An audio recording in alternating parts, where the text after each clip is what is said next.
Welcome to 21 Convention, Orlando, Florida, 2017. I'm Socrates, today's guest host on 21 Studios Radio. I'm joined by Roger Allen Currie and Richard Cooper. Today, I guess we're going to be starting off fast and furious, talking about fast cars, loose women, and chicken wings. So, gentlemen, let's get going. Well, I love chicken wings, and so much that for a few months, I tried to be a raw vegan until I went to a social event and I saw chicken wings, and I was like, okay, the vegan lifestyle is not for me. That's the one meat item I cannot give up. So the only thing I love more than chicken wings is good pussy. Yes. Yes. And you are known as the godfather of direct game, correct? Some people have given me that title. Godfather of verbally direct game. Yeah, there we go. I want to make sure I get that right. So fantastic. Yeah, and in the PUA community, there seems to be these two factions of direct and indirect.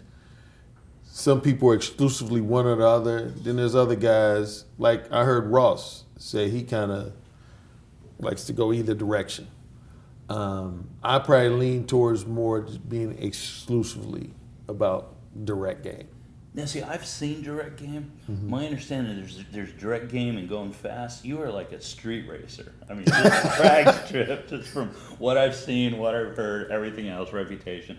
And it works, and when a lot of times we've lost a sense of masculinity, honest, directness, people's time's critical.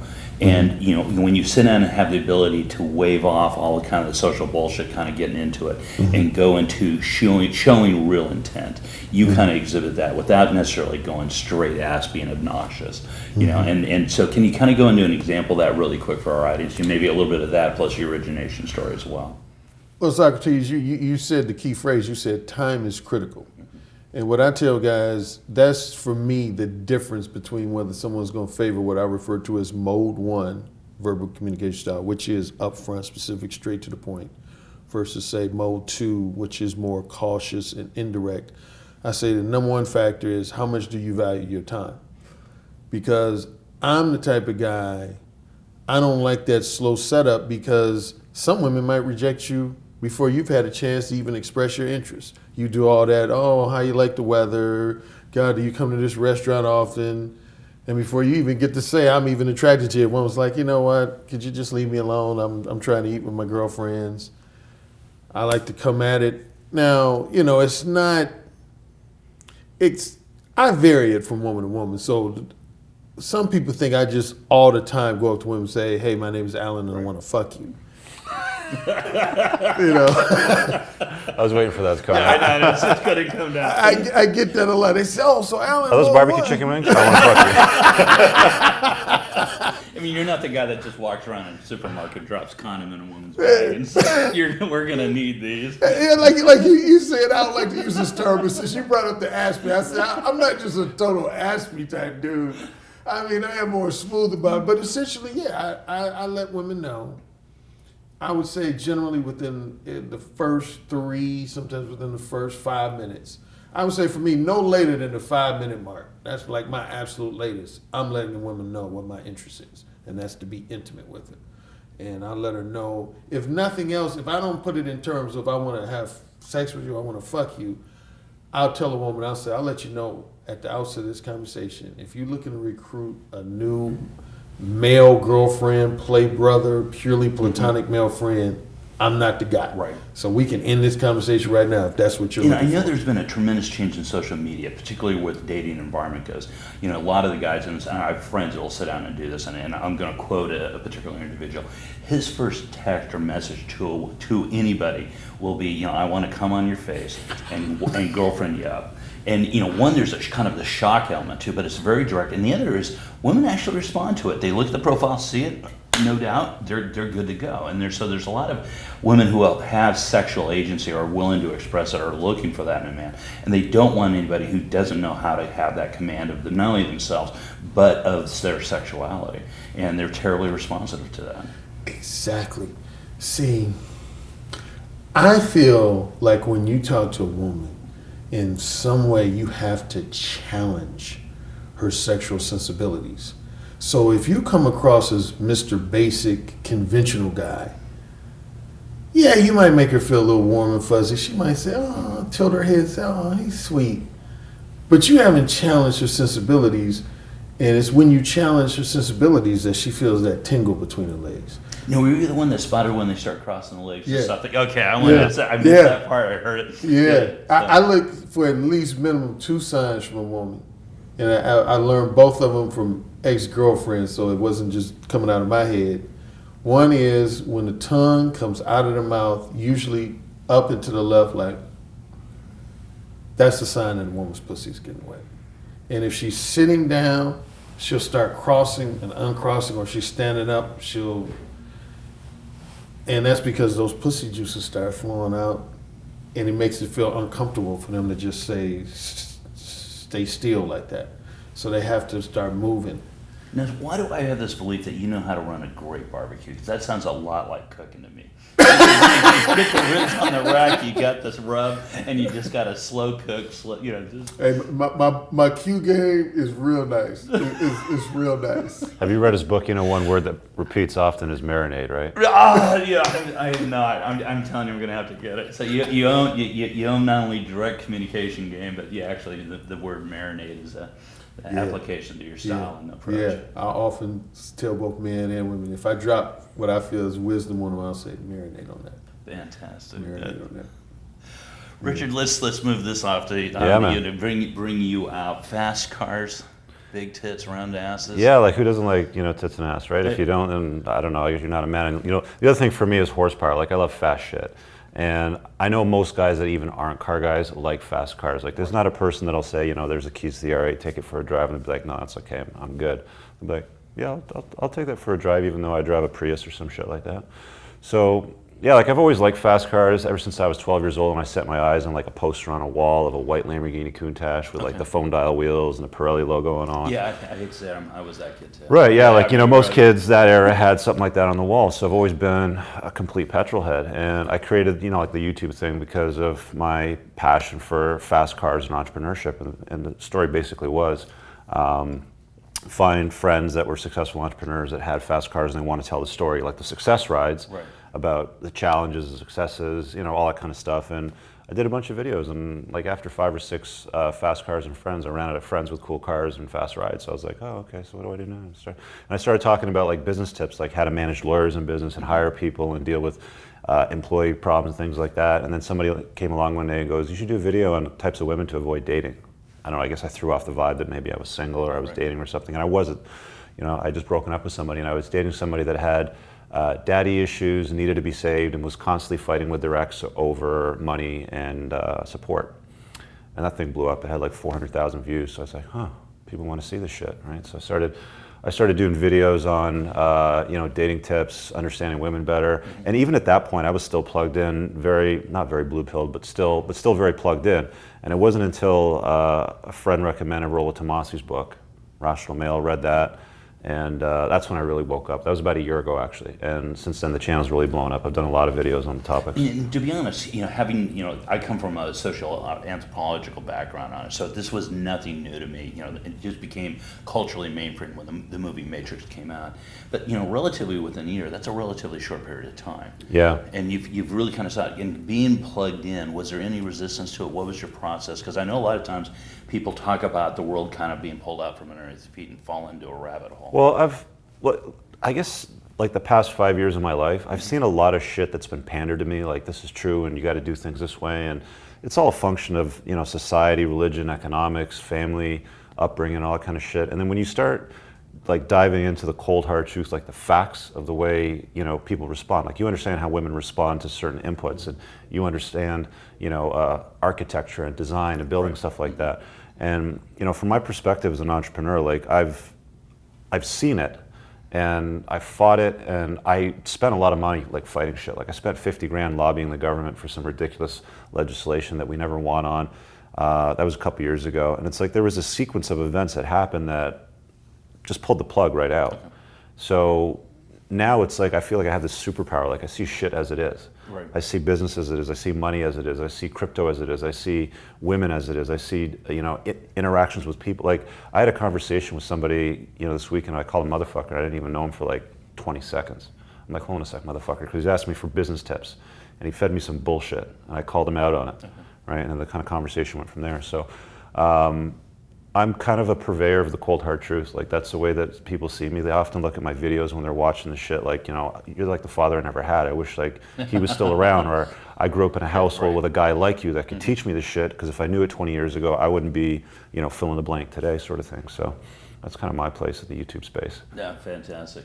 Now, and what I find interesting about your story is that it wasn't the trauma associated with the blue pilling, plugging in with the red pill, was not necessarily about relationships. And I know you went through a divorce, and you're talking about, what I found very, very admirable was your relationship with your daughter. Yeah. And you showed shared a photo of you with this, almost superhuman body. I mean, you just take tremendous power naturally, and I think appropriately so. But your daughter was draped around your back, like the cape, and I just thought that was absolutely superb. Yeah, like she's a big part of my life. Yeah. And you talk directly about not dating single mothers. Yeah. And you sit down and say you have kind of a mindset of what that would immediately entail. And the first one you come out with, and the subject that you actually spent a lot of time on, and I thought was very profound, was the doubling and tripling of the heartbreak. Yeah. And I thought that was terribly human, and a very clear indication of your empathetic feel for not only your needs, but also all parties involved, and I thought that was a terribly unique approach to take. And it also came up a number of other times within that list. It wasn't just a singular anomaly. And so I think that sort of humanizing input that you don't see normally associated with the community-based dealing with real-life issues. Yeah, I guess I've never been accused of being covert. Like I'm pretty to the point, and authentic and as transparent as possible, because for me it creates deeper connections with people. Like when you tell stories and you have conversations, whether it's in business with women, whatever it is that you're doing, I always find that the talk goes deeper and it's more authentic, and it also repels away people from your life that you don't want around. Right. Like if you talk about shit that is in your value system, your core value system, your actual beliefs, and it offends somebody, well, fuck them. It doesn't matter. That's just a signal to get them out of your way so that they don't drain your energy. I talk about energy vampires a lot whenever I do talks or videos on my channel. It's like, I'm spending time with you guys right now, and I feel my energy level increasing. I feel stronger. I feel more enthusiastic. My brainwaves are kind of awake more now, as opposed to having a conversation with somebody where it's like, they ask me for coaching advice or something, on something they're stuck on, and I point to a cold, hard, obvious fact, and they don't want to acknowledge it. And it's like, man, that's draining. Right. So I think, if you go through life more intentional with your time and value it, like one of the things I talked about in my chat was about truly valuing your fucks. Or somebody that asked in the audience, I don't know, what did he say, it was Max? I don't know if you can recall Max it. said, and to be honest, I think that quote that you gave is actually going to go viral. And so can you share it again? It was, well, I can't remember what he said that triggered it, but it was something along the lines of, how do you know when to manage your fucks, or if you're giving fucks over something that's not fuck-worthy? And I'm like, well, if you don't value your fucks, because my concept is it's like a life bar. So when you play video games, it's like, you hit the guy and a little bit comes off, a little bit, you do a solar plexus flurry and like a big chunk comes off, and you keep going until it's zero and then you're dead. It's like, we have this limited supply of energy in our lives, and I consider them fucks to give. And you can give fucks to things that are truly fuckworthy or things that are unfuckworthy. It's your decision to make. Like, you can choose whether or not to continue a conversation with a woman that's a manipulative time waster, but you've already identified she's a manipulative time waster. No thanks, I'm gonna pass. I'm gonna go mode one over here, sort of thing, right? So when I was talking to Max in the audience, it was basically like, if you don't value your fucks, you're gonna give fucks to things that are not fuckworthy. So value your time, basically, is what I'm saying, right? Yeah, fantastic. Now, moving, I know you love chicken wings, everything else. Is there a marinade or some other food element trying to keep with that general theme of fast cars, loose women, and good food? Oh, I love food. I mean, I eat all kinds of food. I don't know, what do you want to talk about? Like, vegetarianism, veganism, meat. It's going to sound stupid. I love Mexican food. And so I have different classifications of it, and there's difference between a taco truck, that you can come and have a great taco truck, as opposed to a local dive. I'm one of my favorites is like a taco dive place, and then I even have like I will crave Taco Bell. I know it's terrible. My absolute sin It's Jack in the Box, 99 cents, 3 for $1. Oh, I used to eat Yeah, those. yeah, and I love it's those. the shittiest goddamn It's the stuff. shittiest And- food, I and know. I can't get them out here, and anytime I fly to Colorado, Listen, I'm jonesing for the shit. I've got, because I live in Canada, so I've got certain fast food chains that are available. Right. Taco Bell, I get it. Like Fry Supreme was my go-to shit when I was younger. I'd get high, go for a drive, get Fry Supreme, eat that shit in my car, get another one, right? Yep.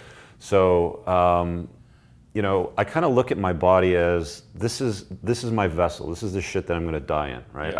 I can't go to some store next week because something's not working. Well, it's why you have the body you do, as opposed to Yeah, where my well- shit's not in control. Well, you make choices every day. Yeah, Like absolutely, he makes choices, so do I, and everybody else. Like you Yep. choose to, I talked about it in my talk. You can drink water, you can drink Coke, Right. right?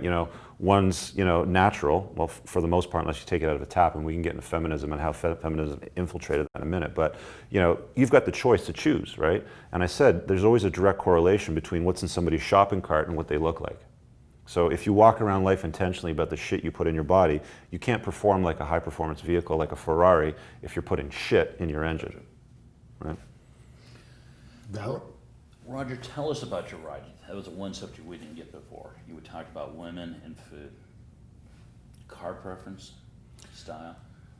I can't say I'm on Coop's level at all. I would love to have a Lamborghini in my garage. Right now, I actually, of all things, I drive a Nissan Altima. Not about, you're going to probably find this shocking. Up until recently, the last 5 years, my only form of transportation was a Vespa. I'm 300 pounds, 6'2". Was it pink? No. And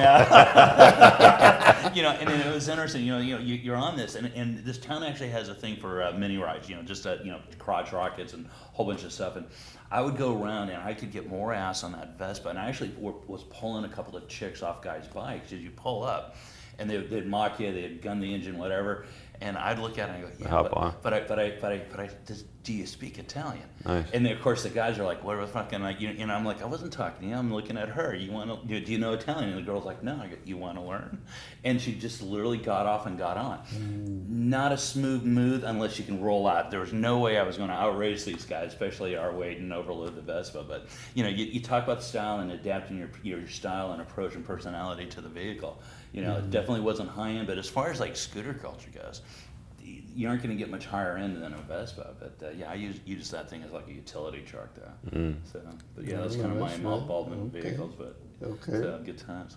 So now you guys are coming from two distinct backgrounds, but again, we're talking about being successful males, expressing our masculinity, and projecting our reality out in our lives.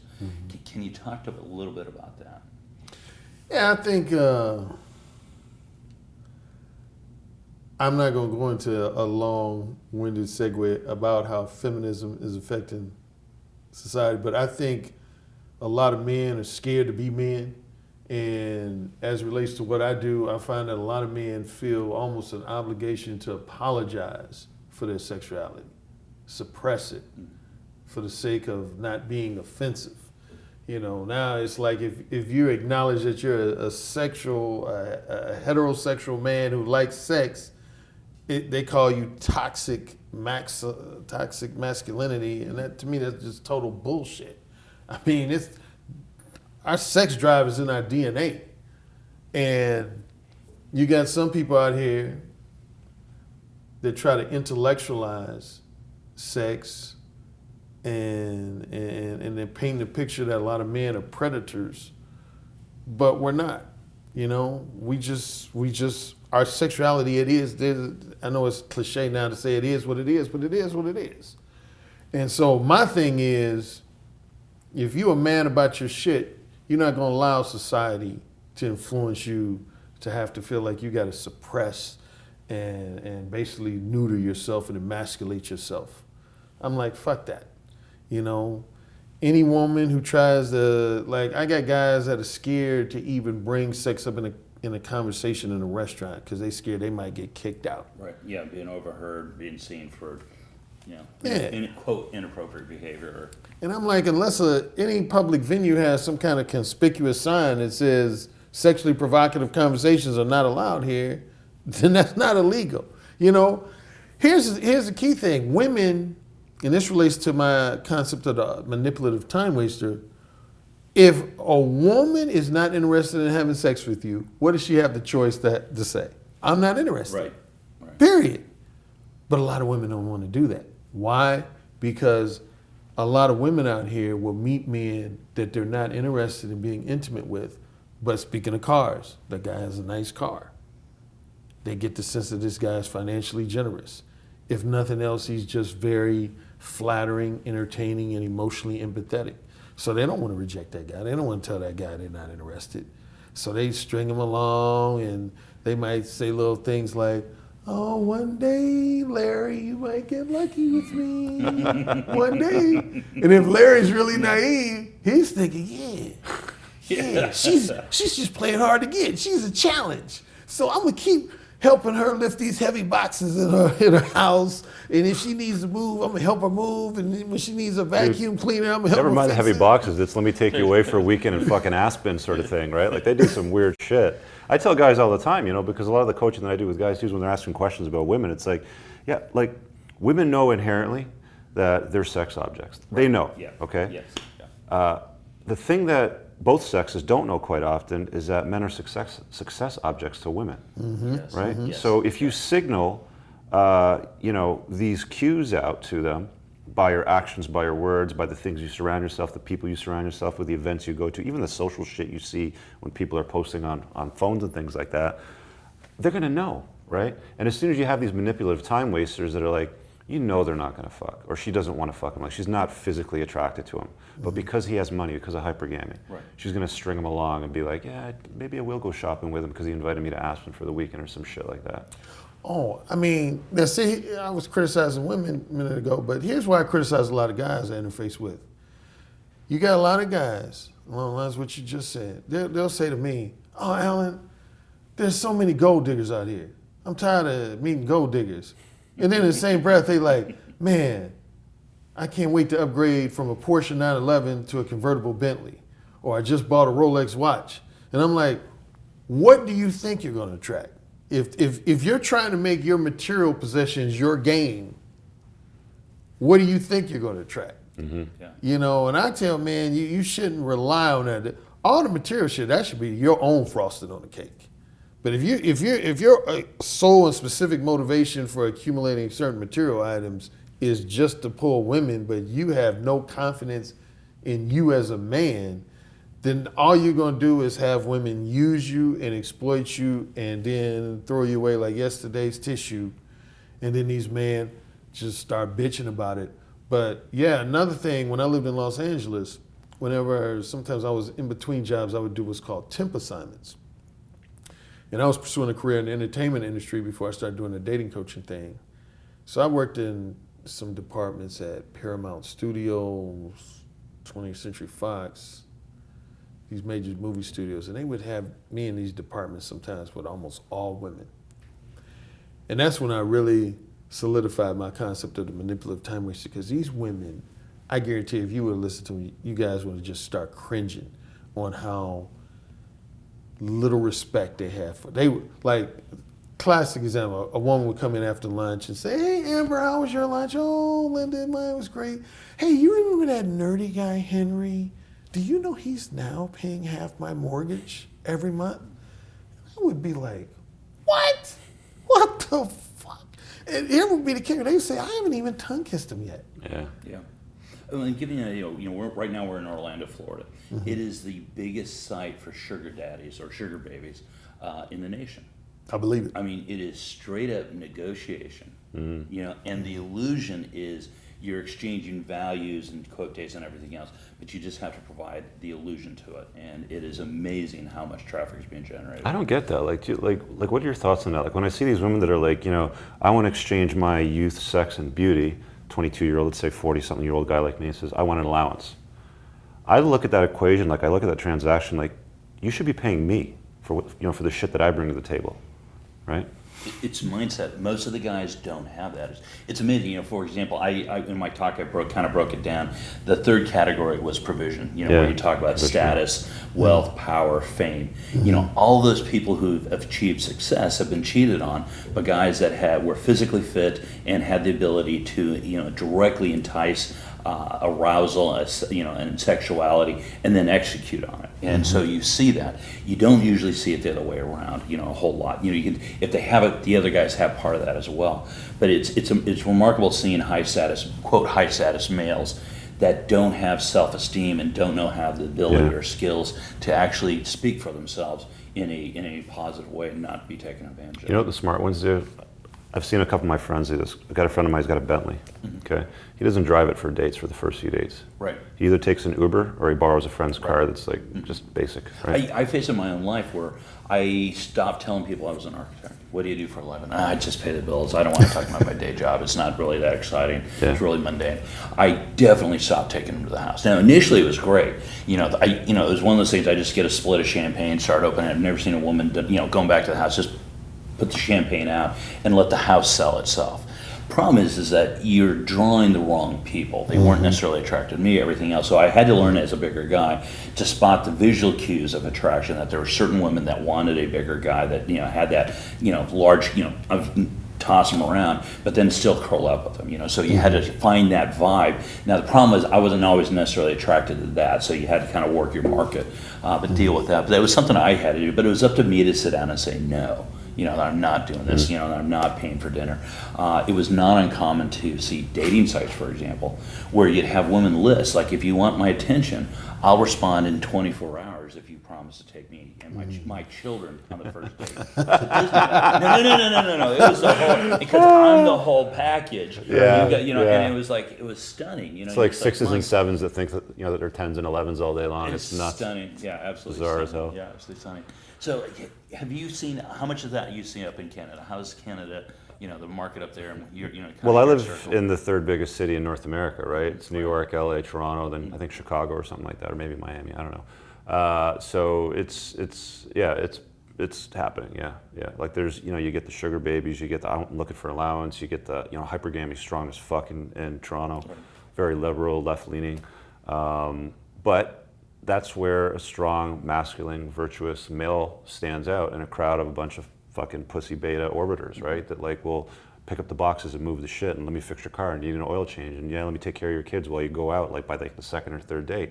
It's like, guys, do it. You know what? Keep doing it because for guys like me, you're just creating my value next level up, right. Sort of thing, right? Mm-hmm. Yeah, personally, for example, I had problems with toxic individuals coming into my life, and it wasn't so much just getting rid of them, particularly with women. You have that kind of attraction. Now, maybe physically attracted or aroused by a woman, but if she was of a liberal bent, I just became like now I want to say Saturday Night Seinfeld episode, the soup Nazi. I became the cock Nazi, and I said, no cock for you, yeah. And just denied him the cock. No, and it was amazing how much drama just left my life when that happened. Yeah. But at the same time, I also had to take pride in. If I was going home alone after a night with the guys, no, I just avoided a shitload of problems. In the military, you don't hear the round that doesn't hit you, and yeah. So, you kind of take pride in that and, all these sort of things that you had to slowly discover, and it was horrible, but, to be able to have gentlemen like yourselves be able to convey that information either directly through, your websites or, the videos, I found to be just a tremendous asset to a lot of the men that come into the convention. A lot of guys I find they'll just pander to it. They'll just fucking, and they go through life miserable, right? Like it's like, right. The woman that, well, you can't be a Trump supporter or, something like that. Or I won't date you if you eat meat. I'll give you a good example. I had this woman over cooking breakfast, make, eggs, bacon, home fries and shit, eat that. We got on the topic of bucket lists. Okay. She's like, oh, you got a bucket list? Yeah, okay, here's my bucket list. I'll show it to you, sort of thing. She goes, oh, you can't do number 17. Right? And I'm like, well, what does 17 say? Because I forgot. Right, she's like, oh, you can't do number 17. I'm like, okay, what does 17 say? Just remind me. She's like, oh, it says, hunt a large animal in North America and harvest it and eat it. I'm like, so? Yeah, right. She's like, well, you can't do that. That's cruelty to animals. I'm like, we just ate bacon and eggs, bitch. I'm like, where the fuck did you think that came from? I'm like, we're done here. I'm like, I'm not going to have you tell me what I can't do in my life on a bucket list. Yeah, because that was active negotiation. That was over active negotiation. Right, but a lot of guys be like, oh, okay, it's fine, Yeah, right. because the pussy's good or something, or it's the first time I've had it in 8 months. It's like, go away. Ellen, have you ever faced that? Well, it's funny. Coop mentioned pandering. See, one of the things I tell guys, so many guys, they feel like the end justifies the means. And specifically, when a guy is just all about getting laid, which I think is a great objective, but I also emphasize how you go about getting laid. So, to give an extreme example, there's some guys that if a woman was to say, okay, I'm gonna give you the pussy, but first you gotta tell me that you're my bitch. You gotta kiss my high heel shoes and kiss the rings on my hand. There's a lot of guys, these beta males that'll do that shit. And then they'll go to their buddies and say, hey, at least I got laid, but I'm like, how do you feel about yourself? Though? Right, being a... You know, just being a pussy like that.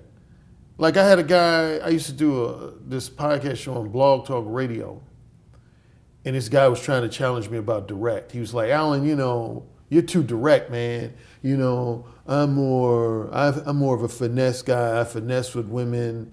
And when I asked him more specific questions, he ended up revealing that he was just basically a pussy. And I said, and here's where he let the cat out the bag. He said, Alan, after fucking the women you fuck, don't you like kind of get depressed later on? I said, no, never. Why would I get depressed? I said, obviously, you feel depressed. He said, well, I thought all guys do. And I said, you know why you do? Because you're not being a man about your shit. You're playing up to these women. You're playing up to their egos. You're supplicating to them. And they're giving you what I refer to as charity pussy. Mm-hmm. Mm-hmm. And that's why you're depressed, because you realize you really don't have no ball. Now, it's funny. On the show, he vehemently denied that. He said, no, you know, you're trying to use shaming language with me and blah, blah, blah, blah, blah. And sure enough, about 3 days later, he wrote me an email. He said, okay, Alan, I got to confess. You were right. He said, I wasn't man enough to admit it on the live podcast, but he said, when I thought about everything you said, that is the truth. He said, you know, I've been letting women, even the women I've been able to fuck, they were just basically punking me, treat me like I was their cuckold. Mm. And he said, that left me depressed. And he said, you know, listening to you was actually kind of therapeutic. And he actually ended up thanking me. So, yeah, man. And that's a function of men not being men anymore, right? Like that's a function of men growing up in single mother households. It's a function of men listening to school, university, college professors bang on about, you know, feminism and blah, blah, blah, blah, blah, and all this sort of stuff. And they start to, like, you know, they watch TV shows where every fucking guy in a TV show is a bumbling idiot, right? Oh. When was the last time we saw a television show? I think the last one we saw was Tim the Toolman Taylor. Right? Even that, his wife would still try to take him down, notches down, right? Yeah, the Fonz was like, you know, the last real alpha male that we saw on TV. Yeah, you know, it's funny because I'm a big movie buff and to a lesser extent television, but I tell guys all the time, like on my YouTubes, I say, you know, I don't hardly watch TV anymore.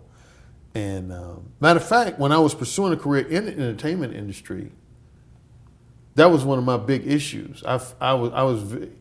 It was kind of almost contradictory. The industry I was trying to pursue a career in, I was very critical of, because I felt like they were sending out these images to emasculate men. Because like every time I pitched a script, what's known as a spec script in the industry, that's when you write a script and you just try to pitch it to various film production companies. The number one criticism I would always get when I was doing a pitch, guys say, hey, Alan, you know, you got some interesting characters here, but I gotta tell you, the women are not gonna like this. The female audience will have an adverse reaction to the script. And I'd be like, so? They're like, you don't understand business. That's our biggest consumer, is women and children and teenagers. That's who we have to play up to. And I would tell them straightforward, I said, that's the problem though. You giving guys these messages that being this weak, no backbone type guys you're normalizing it.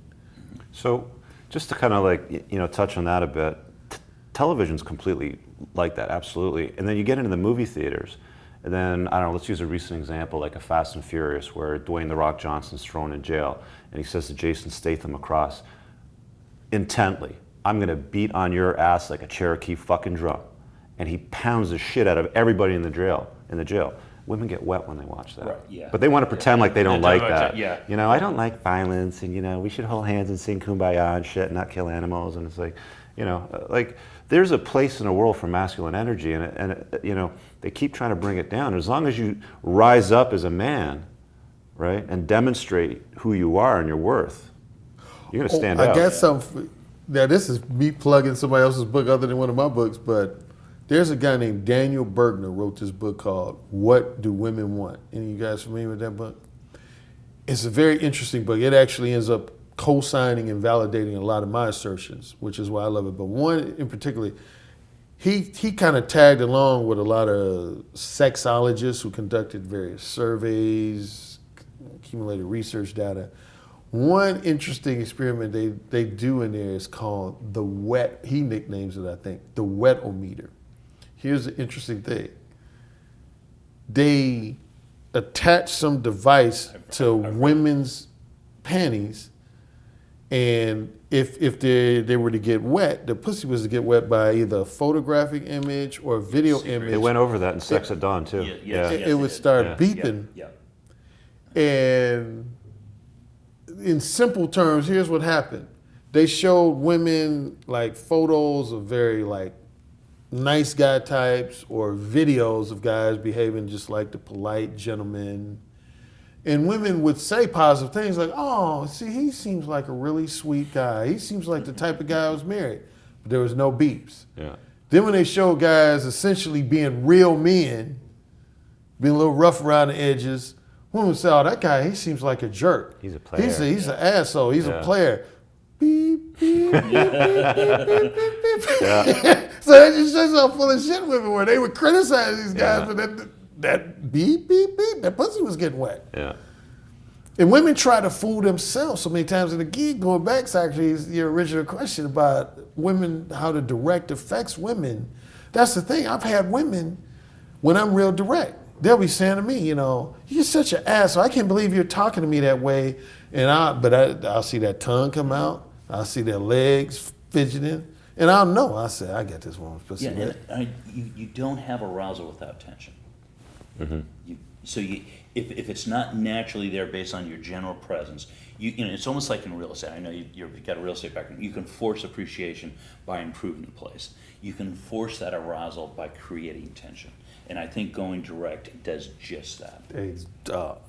Gross understand. Yes, indeed, for sure. And yeah, that conventional, I'm trying to be Mr. Nice Guy in this conversation with you.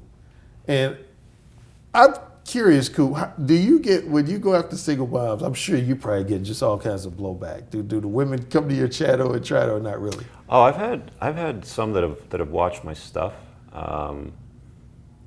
and while they want to condemn it, there's a lot of, yeah, but, you know, stop talking about shit like that. People should know about it, whatever. It's like, I'm gonna keep talking about it. I'm not shutting up. I'm gonna talk louder about it, right? So I don't let other people's views, opinions, like, you know, women always try to encourage you to go in a different direction. Like, they want the alpha. You know, the thing that I've noticed, I'd love to hear your view on this, you know, they want the alpha, they want the strong, virtuous, male guy, and then they try to pussify him at some point. They try to bring him down a few notches. They want to soften his ass up. And I think it's because, I don't know who said it, it might have been Roland in one of his books, he said, you know, women want to be with men that other women want to fuck and other men want to be. Right? So it's as simple as that. So, you know, they want to know that you have options, but they don't want you to exercise the options. So they think that by taking you down a few notches stops you from exercising those options. Oh, I totally agree. Matter of fact, creates, you know, at this security very for them. convention, I spoke with at least two guys who were in situations, I want to say both of them are now either going through a divorce or they've already been divorced. And they were saying that, Alan, I think the biggest mistake I made was, they said, I felt like I was fairly alpha while I was dating this woman, while we were engaged. But then once we got married, I essentially allow my wife to transform me into a beta male. And then they lost it. They start giving me shit. They start, denying me sex. And now we're divorcing. I told them, I said, women, and they will never stop challenging you. Like one book, test, I'm a fan of. There's this legendary street pimp of all things. His real name is Robert Beck. He goes by the street name Iceberg Slim, and he wrote this book. I've read it. Phenomenal. Yeah, Iceberg Slim. He's all the brothers know Iceberg Slim, man. He's probably one of the most well-known, not the most well-known. They did a Showtime doc on him. But yeah, one of the things, among other things, words of wisdom in his book, that's one of his big things. He says basically, I'm a pimp. And a lot of guys think because I'm a pimp, all my stable hoes are always going to submit to me. He said, no. He said, women will always challenge you. He said it could be as infrequently as 2 to 3 times a year or as frequently as 2 or 3 times a week. But he said, women are always going to challenge you to see if your backbone is still strong and that you're a man who they want to submit to and follow their lead. Because he said once you could, in so many words he was saying, you could be strong, have strong backbone in 2014, 2015, 2016. But if in 2017 you start showing weakness, you start allowing them to punk you, they'll say to themselves, well, I can no longer follow his lead. I'm gonna start treating him like a punk. I'm gonna start treating him like a bitch. And that's when they get bored and file for divorce. Yeah, and that's exactly. It's like they try to fill the void. They grab the wheel of the bus. And it was interesting. I listened to James Brown because it plays out in music too. And there's there's one particular song where it's like you ain't no man unless you have a hand. And being able to have a hand, not necessarily physical violence, but you just sit down and say, there's limits, and you're going to enforce those limits. I'm going to, and that kind of sense of dread. And there's kind of this erotic appeal to pushing the limits and seeing how it goes, creating that tension to be able to then have the sexual release to kind of stabilize it again. And you see that played out not only in Iceberg's